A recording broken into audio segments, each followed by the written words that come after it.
नमस्कार विद्यार्थियों, आज हम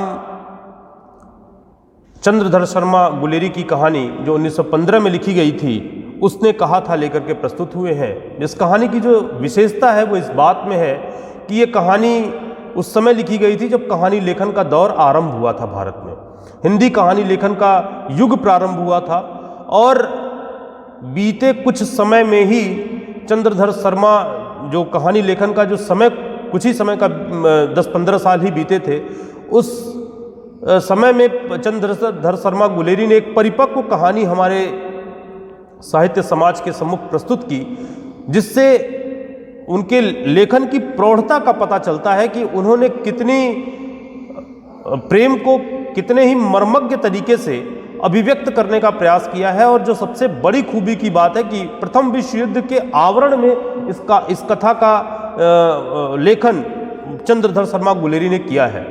इस कहानी को शिल्प विधान के तौर पे अगर हम देखें तो फ्लैश बैक पद्धति पर आधारित इस कथा को लिखा गया है। फ्लैश बैक पद्धति का तात्पर्य इससे है कि जब हम किसी चीज को याद करके और बता रहे हों, मतलब अपने अतीत में चले जाएं सोचते हुए, उसे हम फ्लैशबैक पद्धति कहते हैं। और उसी फ्लैशबैक पद्धति का पहली बार साहित्य में, हिंदी साहित्य में इस्तेमाल करने का श्रेय चंद्रधर शर्मा गुलेरी को है। आइए हम देखते हैं उसने कहा था कहानी को चंद्रधर शर्मा गुलेरी ने कैसे युद्ध के आवरण में कहने का प्रयास किया है, और सिर्फ कहा ही नहीं है, उसको अपनी लेखनी से जीवंत बना दिया है। बड़े बड़े शहरों के इक्के गाड़ी वालों की जबान के कोड़ों से जिनकी पीठ छिल गई और कान पक गए, उनसे हमारी प्रार्थना है कि अमृतसर बम्बू काट वालों की बोली का मरहम लगावें। जब बड़े बड़े शहरों की चौड़ी सड़कों पर घोड़े की पीठ की चाबुक से धुनते हुए इक्के वाले कभी घोड़े की नानी से अपना निकट संबंध स्थिर करते हैं, कभी राह चलते पैदलों की आंखों के न होने पर तरस खाते हैं, कभी उनके पैरों की उंगलियों के पोरों को चीथकर अपने ही को सताया हुआ बताते हैं, और संसार भर की ग्लानि निराशा क्षोभ के अवतार बने नाक की सीध चले जाते हैं, तब अमृतसर में उनकी बिरादरी वाले तंग चक्करदार गलियों में हर एक लड्डी वाले के लिए ठहर कर सब्र का समुद्र उमड़ा कर, बचो खालसा जी, हटो भाई जी, ठहरना भाई, आने दो लाला जी, हटो बाछा कहते हुए सफ़ेद फेंटों, खच्चरों और बत्तकों और गन्ने खोमचे और भारे वालों के जंगल में से राह खेते हैं। क्या मजाल है कि जी और साहब बिना सुने किसी को हटना पड़े। यह बात नहीं कि उनकी जीप चलती ही नहीं, मगर मीठी चुरी की तरह महीन मार करती हुई। यदि कोई बुढ़िया बार बार चितौनी का तात्पर्य यहाँ चेतावनी से है, चेतावनी देने पर भी लीक से नहीं हटती, तो उनकी वचनावली के नमूने हैं, हट जा जीर्ण जोगिए, हट जा कर्मा वालिए, हट जा पुत्ता प्यारिए, बच जा लंबी वालिए। समष्टि में इनके अर्थ हैं कि तू जीने योग्य है, तू भाग्यों वाली है, पुत्रों को प्यारी है, लंबी उम्र तेरे सामने है, तू क्यों मेरे पहिए के नीचे आना चाहती है, बच जा। ऐसा बम्बू काट वालों के बीच में होकर एक लड़का और एक लड़की चौक की एक दुकान पर आ मिले। उसके बालों और उसके ढीले सूथने से जान पड़ता था कि दोनों सिख हैं। वो अपने मामा के केस धोने के लिए दही लेने आया था, और वह रसोई के लिए बढ़िया दुकानदार एक परदेसी से गुथ रहा था, जो शेर भर गीले पापड़ों की गड्डी को गिने बिना हटता न था। तेरे घर कहाँ है? मगरे में। और तेरे माझे में? यहाँ कहाँ रहती है? अतर सिंह के बैठक में। वे मेरे मामा हैं। मैं भी मामा के यहाँ आया हूँ, उनका घर गुरु बाजार में है। इतने में दुकानदार निपटा और इनको सौदा देने लगा। सौदा लेकर दोनों साथ साथ चले। कुछ दूर जाकर लड़के ने मुस्कुराकर पूछा, तेरी कुड़माई हो गई? इस पर लड़की ने कुछ आंखें चढ़ाकर धत कहकर दौड़ गई और लड़का मुंह देखता रह गया। दूसरे तीसरे दिन सब्जी वाले के यहाँ, दूध वाले के यहाँ अकस्मात दोनों मिल जाते। महीना भर यही हाल रहा। 2-3 बार लड़के ने फिर पूछा, तेरी कुड़माई हो गई? और उत्तर में वही धत मिला। एक दिन जब फिर लड़के ने वैसी ही हंसी में चिढ़ाने के लिए पूछा, तो लड़की लड़के के संभावना के विरुद्ध बोली, हाँ हो गई। कब?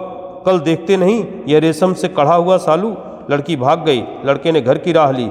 रास्ते में एक लड़की को मोरी में ढकेल दिया, एक छावनी वाले की दिन भर की कमाई खोई, एक कुत्ते पर पत्थर मारा, एक गोभी वाले के ठेले में दूध उड़ेल दिया। सामने नहाकर आती हुई किसी वैष्णवी से टकराकर अंधे की उपाधि पाई, तब कहीं जाकर घर पहुंचा। यहाँ हम देख रहे हैं कहानी के पहले भाग में कि किशोर मन एक किशोरी लड़की से पूछ रहा है कि क्या तेरी कुड़माई हो गई है। कहीं न कहीं प्रेम का आकर्षण, प्रेम का अंकुर उस लहना के मन में फूटा हुआ है। कहीं न कहीं आकर्षण उस लड़की के प्रति लहना के मन में फूट रहा है और वो जानना चाह रहा है, या हो सकता है कि चिढ़ाने के लिए पूछ रहा हो कि क्या तेरी शादी हो गई, क्या तेरी कुड़माई हो गई।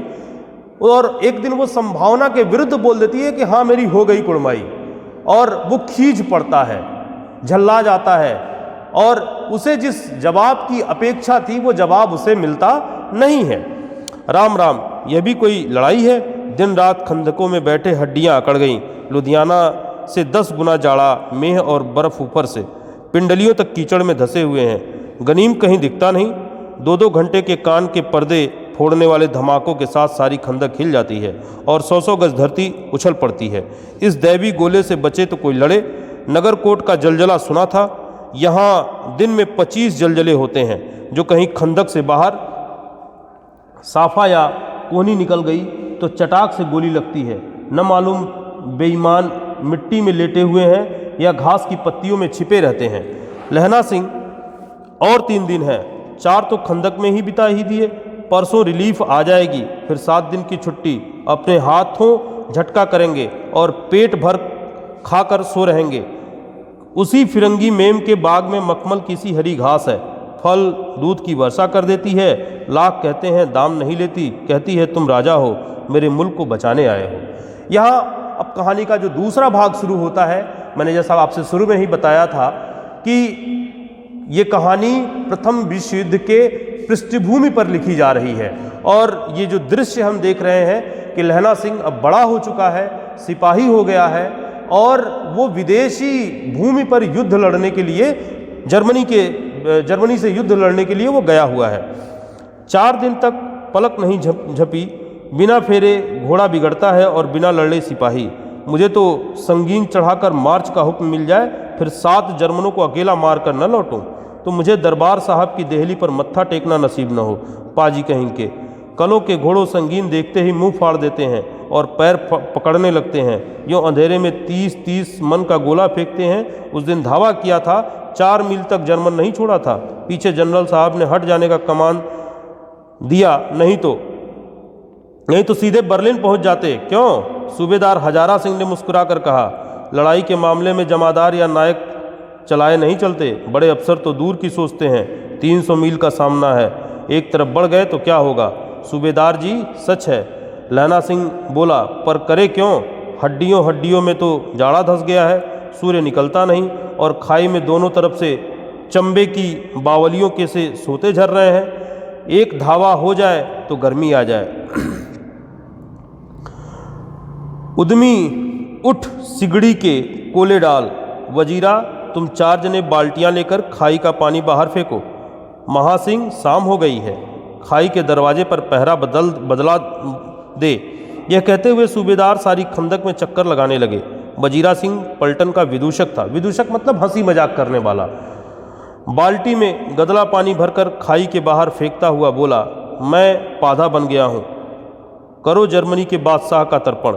इस पर सब खिलखिला पड़े और उदासी के बादल फट गए। लहना सिंह ने दूसरी बाल्टी भरकर उसके हाथ में देकर कहा, अपनी बाड़ी के खरबूजों में पानी दो। ऐसा खाद का पानी पंजाब भर में नहीं मिलेगा। हाँ, देश क्या है, स्वर्ग है। मैं तो लड़ाई के बाद सरकार से 10 घूमा जमीन यहाँ मांग लूँगा और फलों के बूटे लगाऊंगा। लाड़ी होरों को भी यहाँ बुला लोगे, या वहीं दूध पिलाने वाली फिरंगी में चुप कर, यहाँ वालों को शर्म नहीं। देश देश की चाल है। आज तक मैं उसे समझा न सका कि सिख तंबाकू नहीं पीते। वह सिगरेट देने में हट करती है, होठों पे लगाना चाहती है, और पीछे हटता हूँ तो समझाती है कि राजा बुरा मान गया, अब मेरे मुल्क के लिए लड़ेगा नहीं। अच्छा, अब बोध सिंह कैसा है? अच्छा है, जैसे मैं जानता ही न हूँ। रात भर तुम अपने दोनों कंबल उसे उड़ाते हो और आप सिगड़ी के सहारे गुजर करते हो। उसके पहरे पर पहरा दे आते हो अपने सूखे लकड़ी के तख्तों पर उसे सुलाते हो और आप कीचड़ में पड़े रहते हो। कहीं तुम न मादे पड़ जाना, जाड़ा क्या है, मौत है, और निमोनिया से मरने वालों का मुरब्बे नहीं मिला करते। मेरा डर मत करो, मैं तो बुलेल की खड्ड के किनारे मरूंगा। भाई कीरत सिंह की गोदी पर मेरा सिर होगा और मेरे हाथ के लगाए हुए आंगन के पेड़ की छाया होगी। वजीरा सिंह ने त्योरियां चढ़ाकर कहा, क्या मरने मारने की बात लगाई है मेरे जर्मनी और तुर्क। हाँ भाइयों, कैसे? दिल्ली शहर ते पिशौर नुजादिए कर लेड़ा लांगा दा व्यापार मंडिए ओए लाड़ा चटाका कदुए ना कद्दू बड़ाए मज़ेदार गोरिए हुड़ लागा चटाका कदुए नु। कौन जानता था कि दाढ़ियों वाले घरबारी सिख ऐसा लुच्चों का गीत गाएंगे। पर सारी खंदक इस गीत से गूंज उठी। सिपाही फिर ताजे हो गए, मानो 4 दिन से सोते और मौज ही करते रहे हैं। यहाँ पे कहानी के दूसरे भाग में हम देख रहे हैं कि एक फ्रंट है जर्मनी में, जहाँ पर प्रथम विश्व युद्ध के दौरान भारत के ये सिपाही इंग्लैंड की तरफ से लड़ते हुए मोर्चे को संभाले हुए हैं, और एक सिपाही बीमार है और उस सिपाही की देखभाल ऐसे कर रहे हैं जैसे मानो ऐसा जान पड़ता है कि उनका अपना कोई भाई है। सेना की यही अपनी विशेषता है कि तमाम देश के तमाम हिस्सों से आए हुए लोग, तमाम जाति, मजहब, पंथ, संप्रदाय के आए हुए लोग जब एक बटालियन में आते हैं तो भाई हो जाते हैं। बोध सिंह उनके लिए बच्चा जैसा है, उसकी तबीयत खराब है, लेकिन बटालियन के और सिपाही, यूनिट के और सिपाही उसे अपने घर के बच्चों की तरह देखभाल करते हैं। सिगड़ी मतलब जो अंगीठी होती है, उस अंगीठी के सहारे खुद ठंडे की रात काट दे रहे हैं, बर्फीली रातें काट दे रहे हैं, परंतु बोध सिंह को अपने कंबल उड़ा दे रहे हैं, अपने तख्त पे सुला दे रहे हैं, जिससे उसकी तबीयत जल्दी से जल्दी ठीक हो जाए। अब हम तीसरे भाग में देखते हैं। दोपहर बीत गया है, अंधेरा है, सन्नाटा छाया हुआ है। बोध सिंह खाली बिस्कुटों के 3 टीनों पर अपने दोनों कंबल बिछाकर लहना सिंह के 2 कंबल और बसन कोट ओढ़ कर सो रहा है। लहना सिंह पहरे पर खड़ा हुआ है, एक आंख खाई के मुंह पर है और एक बोध सिंह के दुबले शरीर पर। बोध सिंह का रहा, क्यों बोधा भाई, क्या है, पानी पिला दो। लहना सिंह ने कटोरा उसके मुंह से लगाकर पूछा, कहो कैसे हो। पानी पीकर बोला, कंपनी छूट रही है, रोम रोम में तार दौड़ रहे हैं, दांत बज रहे हैं। अच्छा मेरी जर्सी पहन लो। और तुम? मेरे पास सिगड़ी है, मुझे गर्मी लगती है, पसीना आ रहा है। ना, मैं नहीं पहनता, 4 दिन से तुम मेरे लिए। हाँ याद आई, मेरे पास दूसरी गर्म जर्सी है, आज सवेरे ही आई है, विलायत से मैंने बुन बुन कर भेज रही है। विलायत से मेमे मतलब जो अफसरों की काम करने वाली, जो अंग्रेज काम करने वाली जो महिलाएं हैं, जो महिलाएं इंग्लैंड की थी, उन्हें मेम कहा जाता था। तो उसी की बात यहाँ पे कह रहा है कि मेमे बुन बुन करके भेज रही हैं, गुरु उनका भला करे। यूँ कहकर लहना अपना कोट उतार कर जर्सी उतारने लगा। सच कहते हो और नहीं झूठ? यूँ कहकर ना ही करते बोधा को उसने ज़बरदस्ती जर्सी पहना दी। आप खाकी कोट और जीन का कुर्ता मारकर पहरे पर आ खड़ा हुआ। मेम की जर्सी की कथा केवल कथा थी। आधा घंटा बीता, इतने में खाई के मुंह से आवाज़ आई, सूबेदार हजारा सिंह। कौन? लप्टन साहब। हुकुम हुजूर, कहकर सूबेदार तनकर फौजी सलाम करके सामने हुआ। देखो इसी समय धावा करना होगा। मील भर की दूरी पर पूरब के कोने में एक जर्मन खाई है, उसमें 50 से ज़्यादा जर्मन नहीं है। इन पेड़ों के नीचे 2 खेत काट कर रास्ता है, 3-4 घुमाव है, जहाँ मोड़ है वहाँ 15 जवान खड़े कर आया हूँ। तुम यहाँ 10 आदमी छोड़कर सबको साथ ले उनसे जा मिलो। खंदक छीन कर वहीं, जब तक दूसरा हुक्म न मिले डटे रहो, हम यहाँ रहेगा। जी हुकुम। यहाँ पर बगल में कहीं बंकर बना करके जर्मन सिपाही भारतीय सिपाहियों का इंतज़ार कर रहे थे कि हम उन पर घात लगा करके हमला कर सकें, लेकिन कोई जर्मन अधिकारी है लप्टन साहब, वो आकर के बताता है हजारा सिंह को कि 2 बीघे की दूरी पर कोई 50 जर्मन सैनिक जो है घात लगा करके बैठे हुए हैं और इसी समय हमला करना ज़रूरी है। चुपचाप सब तैयार हो गए। बोधा भी कंबल उतार कर चलने लगा। तब लहना सिंह ने उसे रोका। लहना आगे हुआ तो बोधा के बाप सूबेदार ने उंगली से बोधा की ओर इशारा किया। लहना सिंह समझ कर चुप हो गया। पीछे 10 आदमी कौन रहे, इस पर बड़ी हुज्जत हुई। कोई रहना न चाहता था। समझा बुझाकर सूबेदार ने मार्च किया। लेफ्टिनेंट साहब लहना की सिगड़ी के पास मुंह फेर कर खड़े हो गए और जेब से सिगरेट निकालकर सुलगाने लगे। 10 मिनट बाद उन्होंने लहना की ओर हाथ बढ़ाकर कहा, लो तुम भी पियो। आंख मारते मारते लहना सिंह सब समझ गया। मुंह का भाव छिपाकर बोला, लाओ साहब। हाथ आगे करते उसने सिगड़ी के उजाले में साहब का मुंह देखा, बाल देखे, तब उसका माथा ठनका। लेफ्टिनेंट साहब के पट्टियों वाले बाल एक दिन में कहाँ उड़ गए और उनकी जगह कैदियों ने कटे हुए बाल कहाँ से आ गए। शायद साहब शराब पिए हुए हैं, उन्हें बाल कटवाने का मौका मिल गया। लहना सिंह ने जांचना चाहा। लेफ्टिनेंट साहब 5 वर्ष से उसके रेजिमेंट में थे। क्यों साहब, हम लोग हिंदुस्तान कब जाएंगे लड़ाई खत्म होने पर? क्यों, क्या यह देश पसंद नहीं? नहीं साहब, शिकार के वे मजे यहाँ कहाँ। याद है पर साल नकड़ी लड़ाई के पीछे हम आप जगधारी जिले में शिकार करने गए थे। हाँ हाँ, वहीं जब आप खोते पर सवार थे और आपका खानसामा अब्दुल्ला रास्ते में एक मंदिर में जल चढ़ाने को रह गया था। बेशक पाजी कहीं का। सामने को नील गाय निकली कि ऐसी बड़ी मैंने कभी न देखी थी, और आपकी एक गोली कंधे में लगी पुट्ठे से निकली। ऐसे अफसर के साथ शिकार खेलने में मज़ा है। क्यों साहब, शिमले से तैयार होकर उस नीलगाय का सिर आ गया था ना? आपने कहा था कि रेजिमेंट की मेस में लगाएंगे। हाँ, पर मैंने वह विलायत भेज दिया। ऐसे बड़े बड़े सींग 2 फुट के तो होंगे। हाँ, लहना सिंह 2 फुट 4 इंच के थे। तुमने सिगरेट नहीं पिया? पीता हूँ साहब, दिया सलाई लेकर आता हूँ, कहकर लहना सिंह खंदक में घुस गया। अब उसे संदेह नहीं रहा था। उसने झटपट निश्चय कर लिया कि क्या करना चाहिए। अंधेरे में किसी सोने वाले से वह टकराया। कौन, वजीरा सिंह? हाँ, क्यों लहना सिंह, क्या कयामत आ गई? जरा तो आंख लगाने दी होती। यहाँ पर वो जो लेफ्टिनेंट साहब है वो अंग्रेज अधिकारी न हो करके वो जर्मनी का अधिकारी है, और वो भेदिया भेष बदल करके आया हुआ है किसी अंग्रेज की वर्दी में, और गुमराह कर रहा है भारतीय सिपाहियों को। लहना सिंह उस जर्मन को पहचान जाता है, उसे अपनी बातों में उलझाए रखता है, और जब वो झूठी कहानी के माध्यम से जो लेफ्टिनेंट साहब है, नकली लेफ्टिनेंट साहब जो है, उसे अपनी झूठी कहानी के माध्यम से जब वो जान लेता है कि ये वास्तव में जर्मन अधिकारी ही है और ये हमें धोखा देने के लिए आया हुआ है, तो फिर वो चौकन्ना होता है और संभवतः अपने अन्य साथियों को भी चौकन्ना करने के लिए जाता है, दिया सलाई माचिस लेने के बहाने। होश में आओ, कयामत आई। लेफ्टिनेंट साहब की वर्दी पहनकर आया है। क्या लेफ्टिनेंट साहब या तो मारे गए हैं या तो कैद में गए हैं। उनकी वर्दी पहनकर यह कोई जर्मन आया है। सूबेदार ने इसका मुंह नहीं देखा, मैंने देखा और बातें की है। सोहरा साफ उर्दू बोलता है पर किताबी उर्दू, और मुझे पीने को सिगरेट दिया है। तो अब मारे गए, धोखा है। सूबेदार होरों कीचड़ में चक्कर काटते फिरेंगे और फिर यहाँ खाई पर धावा होगा, उधर उन पर खुले में धावा होगा। उठो, एक काम करो, पलटन के पैरों के निशान देखते देखते दौड़ जाओ, अभी बहुत दूर न गए होंगे।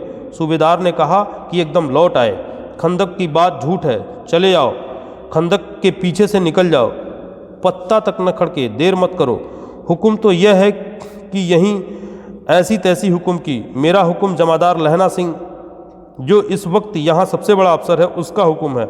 मैं लेफ्टिनेंट साहब की खबर लेता हूँ, पर यहाँ तो तुम 8 ही हो। 8 नहीं 10 लाख, एक एक अकालिया सिख 1.25 लाख के बराबर होता है, चले जाओ। गुरु गोविंद सिंह ने कहा था कि 1.25 लाख से 1 लड़ाऊं तो मैं गुरु गोविंद सिंह कहाऊं। इसी बात को यहाँ पर लहना दोहरा रहा है कि 8 नहीं 10 लाख, एक एक अकालिया सिख 1.25 लाख के बराबर होता है, चले जाओ। लौटकर खाई के मुहाने पर लहना सिंह दीवार से चिपक गया। उसने देखा कि लेफ्टिनेंट साहब जेब से बेल के बराबर 3 गोले निकालकर तीनों को एक एक जगह खंदक की दीवारों में घुसेड़ दिया और तीनों में एक तार बांध दिया। तार के आगे सूत की गुत्थी थी जिसे सिगड़ी के पास रखा। बाहर की तरफ जाकर एक दिया सलाई जलाकर गुत्थी पर रखने, बिजली की तरह दोनों हाथों से उल्टी बंदूक उठाकर लहना सिंह ने साहब की कोहनी पर तान कर दे मारा। धमाके के साथ साहब के हाथ से दिया सलाई गिर पड़ी। लहना सिंह ने एक कुंदा साहब की गर्दन पर मारा और साहब की आंख मीन गोट कहते हुए चित्त हो गए। लहना सिंह ने 3 गोले बीन कर खंदक के बाहर फेंके। साहब को घसीट कर सिगड़ी के पास लाया, जेबों की तलाशी दी, 3-4 लिफाफे एक डायरी निकालकर उन्हें अपने जेब के हवाले किया। साहब की मूर्छा हटी। लहना सिंह हंसकर बोला, क्यों लेफ्टिनेंट साहब, मिजाज कैसा है? आज मैंने बहुत बातें सीखी। यह सीखा कि जगधारी के ज़िले में नील गायें होती हैं, उनके 2 फुट 4 इंच के सींग होते हैं। यह सीखा कि मुसलमान खानसामा मूर्तियों पर जल चढ़ाते हैं और लेफ्टिनेंट साहब खोते पर चढ़ते हैं। यह तो कहो ऐसी साफ फुर्दी कहाँ से सीखा है? हमारे लेफ्टिनेंट साहब तो बिना डैम के 5 लफ्ज भी नहीं बोला करते थे। लहना ने पतलून के जेबों की तलाशी नहीं ली थी। साहब ने मानो जाड़े से बचने के लिए दोनों हाथ जेब में डाले। लहना सिंह कहता गया, चालाक तो बड़े हो, पर माझे का लहना इतने बरस लेफ्टिनेंट साहब के साथ रहा, उसे चकमा देने के लिए 4 आंखें चाहिए। 3 महीने हुए एक तुर्की मौलवी मेरे गांव में आया था। औरतों को बच्चे होने की ताबीज बांटता था और बच्चों को दवाई देता था। चौधरी के बड़ के नीचे मंजा बिछाकर हुक्का पीता रहता था। कहता था जर्मनी वाले बड़े पंडित हैं, वेद पढ़ पढ़ कर उसमें से विमान चलाने की विद्या जाने गए हैं। गौ को नहीं मारते, हिंदुस्तान में आ जाएंगे तो हत्या बंद कर देंगे। मंडी के बनियों को बहकाता था कि डाकखाने से रुपया निकाल लो, सरकार का राज्य जाने वाला है। डाक बाबू पोलू राम भी डर गए थे। मैंने मुल्ला जी की दाढ़ी मूड़ दी और गांव से बाहर निकाल कर कहा था कि मेरे गांव में अब पैर रखा तो साहब की जेब से पिस्तौल चली। लहना के जांघ में गोली लगी। इधर लहना की हेनरी मार्टिन के 2 फायरों से साहब की कपाल क्रिया कर दी। धड़ाका सुनकर सब दौड़ आए। अर्थात कि वो जो जर्मन अधिकारी था उसने अपने जेब के पिस्तौल से इसके जांघ में गोली मार दी और लहना सिंह के पास जो राइफल थी उसने सीधे सर में शूट कर दिया, जिससे उनकी खोपड़ी उड़ गई। बोधा चिल्लाया, क्या है? लहना सिंह ने उसे यह कहकर सुला दिया कि एक हड़का हुआ कुत्ता आया था, मार दिया, औरों से सब हाल कह दिया। सब बंदूकें लेकर तैयार हो गए। लहना ने साफा पकड़कर घाव के दोनों तरफ पट्टियां कसकर बांध दी। घाव मांस में ही था, पट्टियों के कसने से लहू निकलना बंद हो गया। इतने में 70 जर्मन चिल्लाकर खाई में घुस पड़े। सिखों की बंदूकों की बाढ़ ने पहले धावे को रोका, दूसरे को रोका, पर यहाँ थे 8। लहना सिंह ताक ताक कर मार रहा था। वह खड़ा था और लेटे हुए थे, और वे 70 अपने मुर्दा भाइयों के शरीर पर चढ़कर जर्मन आगे घुसे आते थे।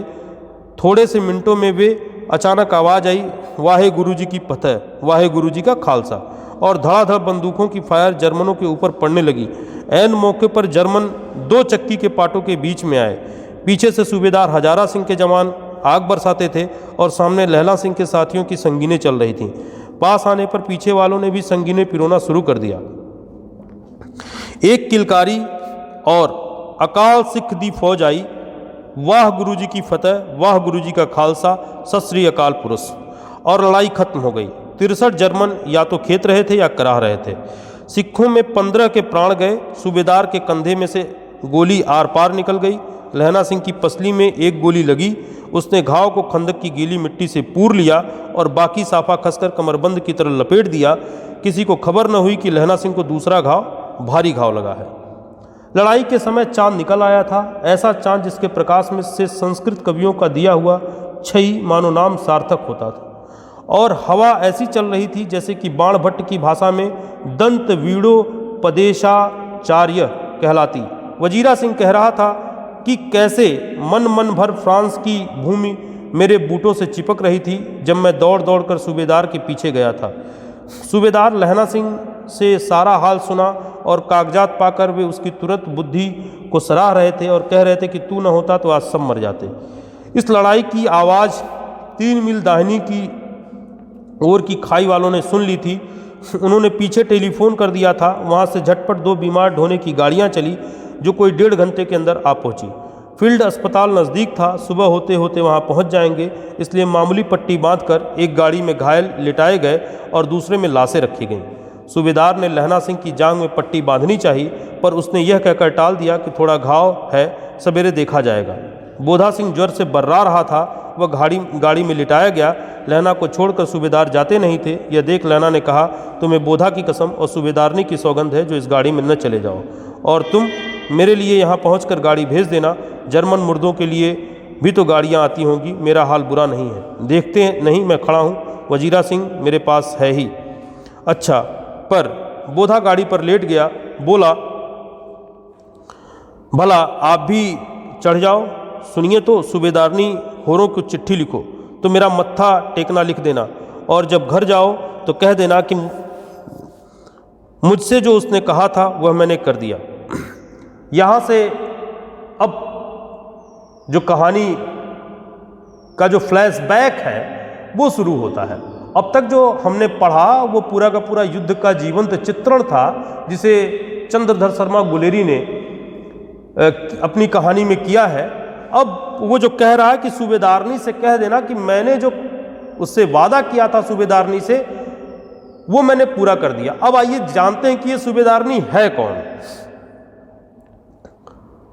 गाड़ियां चल पड़ी थीं। सूबेदार ने चढ़ते चढ़ते लहना का हाथ पकड़कर कहा, तैने मेरे और बोधा के प्राण बचाए हैं, लिखना कैसा, साथ ही घर चलेंगे। अपनी सूबेदारनी को तू ही कह देना उसने क्या कहा था।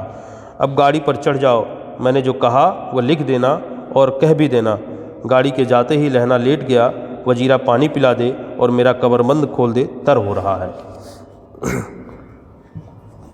मृत्यु के कुछ समय पहले स्मृति बहुत साफ हो जाती है। जन्म भर की घटनाएं एक एक करके सामने आती हैं। सारे दृश्यों के रंग साफ होते हैं। समय की धुंध बिल्कुल उन पर से हट जाती है। ये सुनी हुई बातें हैं, कहीं न कहीं किसी न किसी के अनुभव से चंद्रधर शर्मा गुलेरी ने भी ये सुनी होंगी, महसूस किया होगा कि मृत्यु के ठीक पहले की स्थिति बिल्कुल ही स्पष्ट हो जाती है। जीवन की एक एक घटनाएं क्रमशः हमारे आंखों के समक्ष उपस्थित होना शुरू होती हैं। लहना सिंह 12 वर्ष का है, अमृतसर में मामा के यहाँ आया हुआ है। दही वाले के यहाँ, सब्जी वाले के यहाँ, हर कहीं उसे एक 8 वर्ष की लड़की मिल जाती है। जब वह पूछता है तेरी कुड़माई हो गई, तब धत कहकर वह भाग जाती है। एक दिन वैसे ही पूछा तो उसने कहा, हाँ कल हो गई, देखते नहीं यह रेशम के फूलों वाला सालू। सुनते ही लहना सिंह को दुख हुआ, क्रोध हुआ। क्यों हुआ? वजीरा सिंह पानी पिला दे। 25 वर्ष बीत गए। अब लहना सिंह नंबर 77 राइफल्स में जमादार हो गया है। उस 8 वर्ष की कन्या का ध्यान ही न रहा, न मालूम वह कभी मिली थी या नहीं। 7 दिन की छुट्टी लेकर जमीन के मुकदमे की पैरवी करने वह अपने घर गया। वहाँ रेजिमेंट के अफसर की चिट्ठी मिली कि फौज लाम पर जाती है, फौरन चले आओ। साथ ही सूबेदार हजारा सिंह की चिट्ठी मिली कि मैं बोधा सिंह भी लाम पर जाते हैं, लौटते हुए हमारे घर होते जाना, साथ ही चलेंगे। सूबेदार का गांव रास्ते में पड़ता था। सूबेदार उसे बहुत चाहता था। लहना सिंह सूबेदार के यहाँ पहुँचा। जब चलने लगे तो सूबेदार बेढ़े में से निकल कर आया। बोला, लहना सूबेदारनी तुझको जानती है, बुलाती है, जा मिला। लहना सिंह भीतर आ पहुँचा। सूबेदारनी मुझे जानती है? कब से? रेजिमेंट के क्वार्टरों में तो कभी सूबेदार के घर के लोग रहे नहीं। दरवाजे पर जाकर मत्था टेकना, कहा असीस सुनी। लहना सिंह चुप। मुझे पहचाना नहीं? तेरी कुड़माई हो गई, धत कल हो गई, देखते नहीं रेशमी बूटों वाला सालू। अमृतसर में भावों की टकराहट से मूर्छा खुली, करवट बदली, पसली का घाव बहकर निकला। वजीरा पानी पिला, उसने कहा था। बीते 25 वर्ष पुरानी घटना लहना के आंखों के सामने झटके से एकाएक दृश्यमान हो जा रही है। जब सूबेदारनी उसे बता रही है कि ये देख फूलों वाला सालू, कुड़माई मेरी कल हो गई। आंखों के सामने से सारी चीजें धुंध आंखों के सामने की सारी धुंध अस्पष्ट होती जा रही है। घाव रिस रहा है। वो बार बार पानी पिलाने को कह रहा है। मानो वो जो उसका दर्द है, जो उसके अपने शरीर का दर्द है, उस पर उन बीती यादों का वो मरहम लगाना चाह रहा हो। स्वप्न चल रहा है। सूबेदारनी कह रही है, मैंने तेरे को आते ही पहचान लिया। एक काम कहती हूँ, मेरे तो भाग फूट गए। सरकार ने बहादुरी का खिताब दिया है, लायलपुर में ज़मीन दी है। आज नमक हलाली का मौका आया है, पर सरकार ने हम तीमियों की एक घंघरिया पलटन क्यों न बना दी, जो मैं भी सूबेदार के साथ चली जाती।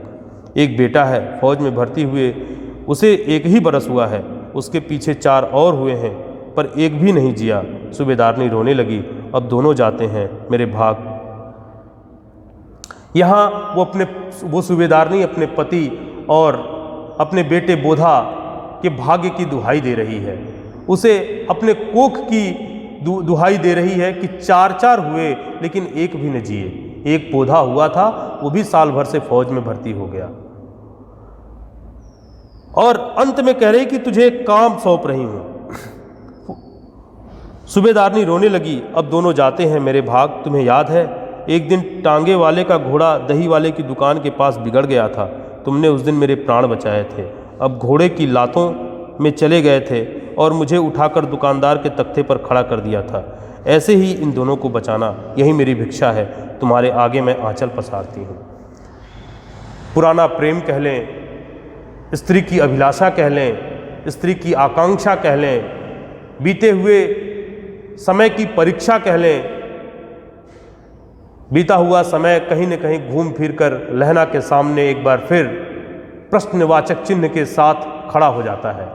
वो किंग कर्तव्य विमूढ़ है, क्या करे क्या न करे की स्थिति में है।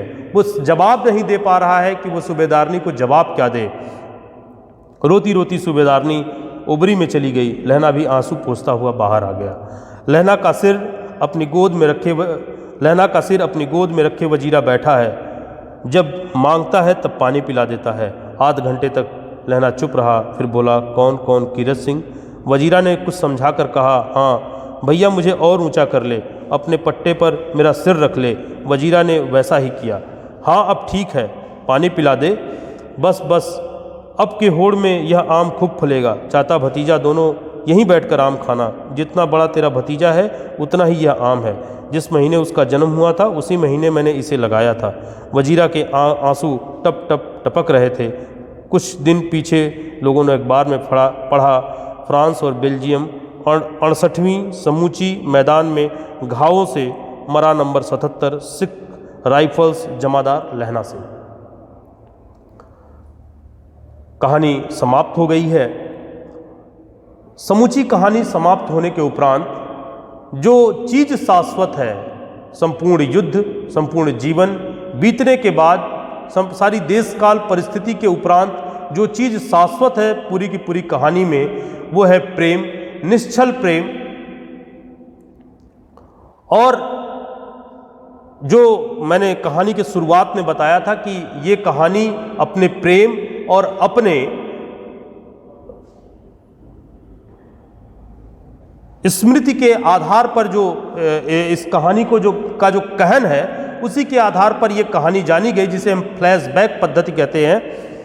इस कहानी को लाइक कीजिएगा, शेयर कीजिएगा, सब्सक्राइब कीजिएगा, ढेर सारा प्रोत्साहन प्रदान कीजिए, जिससे हम आपको और बेहतर से बेहतर सामग्री दे सकें। धन्यवाद।